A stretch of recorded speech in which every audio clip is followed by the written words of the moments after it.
Back now with more news on the commercial airliner, which crashed earlier today shortly after taking off from LaGuardia Airport with 155 people on board.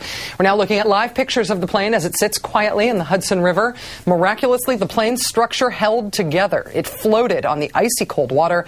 Everyone survived. Survivors and investigators are applauding the pilot's extraordinary actions today. We do not know much about the pilot at this stage. His name is Chesley Sully Sullenberger III. He goes by Sully, which I would too if my last name was as cool as Sullenberger. He's from Danville, California. The Wall Street Journal reports that Sullenberger has been a pilot since 1980 with 19,000 hours of experience. He was a former F-4 pilot in the Air Force. Joining us now on the phone is former commercial pilot Bob Ober, who has 35 years experience as a commercial pilot for Delta and Pan American Airlines. In fact, he has flown into LaGuardia 7,000 times. Captain Ober, thank you so much for your time tonight. It's a pleasure to be here. I am assuming that landing in water is a very infrequent occurrence, right? How difficult was this emergency landing today? Well, on a scale of 1 to 10, it's probably a 7 or an 8. It's a fairly difficult thing because one never has a chance to do it for real until it really occurs, and you don't practice that in the simulator very much. So it was a pretty tough thing to do. We know now that there were no fatalities. There was one passenger who was injured, had broken bones. That seems to be it. Is that a reflection of the pilot's abilities in this case, or is a water landing, even with its difficulty, the sort of thing where you would expect where you would expect there to be a high proportion of survivors? Well, first, you just can't give the pilot enough credit for this whole thing. That's number one right off the top. But little-known statistics, about 95% of passengers involved in commercial aircraft accidents survive.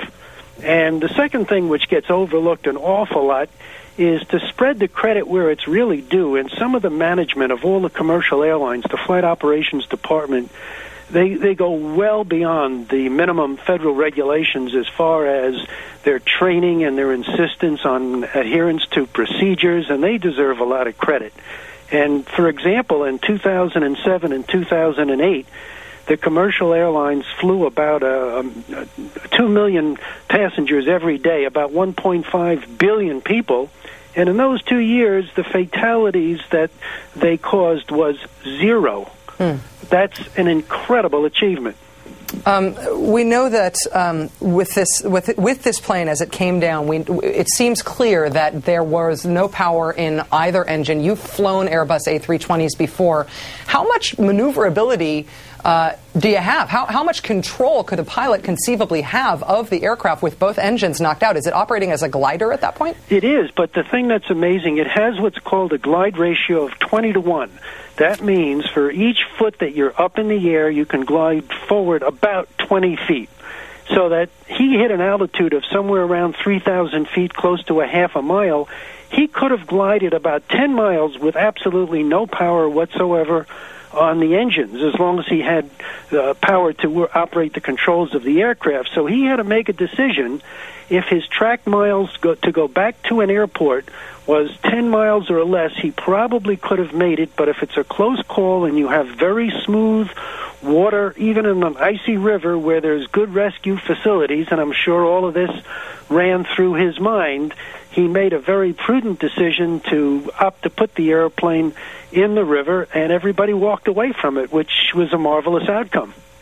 Bob Ober, former commercial pilot for Delta and Pan Am Airlines, thank you so much for your time tonight, sir. It's great to have your insight. Sure.